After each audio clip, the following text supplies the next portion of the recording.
मां तव्हांजो पंहिंजो प्यारो भाउ इंसाफ़ लिराज पर जीअं त तव्हांखे ख़बर आहे नाज़रीन त कुझु टाइम पारां जेको आहे सो बोड मुतासिर माण्हू लाइ सिंध हुकूमत जेको आहे सो ऐलान कयो हुयो 3 लाख रुपए जो त बाबा जंहिंजा घर टही विया आहिनि बोड मुतासिर माण्हू थिया आहिनि त उन्हनि लाइ जेको आहे सो 3 लाख जो सिस्टम हुयो त भाउ उन्हनि खे 3 लाख ॾींदासीं। उन्हनि जे घरनि जा जेको आहे सो वेरीफाई कई वई, उन्हनि जा फार्म भरिया विया त उहे फार्म जेको आहे कंप्लीट थी चुका आहिनि ऐं जेको आहे सो वरी तव्हां खां हिननि घरनि जी रजिस्ट्रियूं वग़ैरह घुरी त बाबा जंहिंजे घर नाले ते आहे, जंहिंजी रजिस्ट्री आहे त उहे असांखे ॾियो त तव्हांखे जेको आहे सो असां पहिरीं किस्त 75,000 आहे त तव्हांखे असां पैसा ॾींदासीं। त उहे सिस्टम हींअर जेको आहे सो बिल्कुलु ओके थी विया आहिनि। हाणे हिकिड़ो नओं जेको आहे सो सिस्टम हिननि स्टार्टिंग कई आहे त बाबा जिन जा बैंक अकाउंट आहिनि त पैसा उन्हनि खे मिली सघनि था। उहे बैंक अकाउंट कीअं आहिनि, कहिड़ी बैंक जा अकाउंट आहिनि, उहो मां तव्हांखे हिन वीडियो में ॿुधाईंदुसि। त बैंक नेशनल खां सवाइ,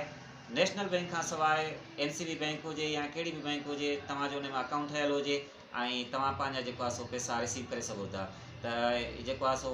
मुंहिंजे ख़्याल में त सूमर ताईं इंशाअल्लाह ताला, सूमर अंगारे ताईं अरबा ताईं इंशाअल्लाह ताला जेको आहे सो पहिरीं किस्त हली वेंदी। जंहिंजा अकाउंट ठहियल आहिनि उहे जेको आहे सो असां सां राब्तो कनि, मूंसां राब्तो कनि या जेको आहे सो पंहिंजे कंहिं बि शहर कंहिं सिटीअ में हुजनि उते वञी जेको आहे सो पंहिंजे जेके तपेदार आहिनि या कोटवार आहिनि उन्हनि सां मिली उन्हनि खां मालूमात करे जेको आहे सो पंहिंजी किस्त अदा कनि।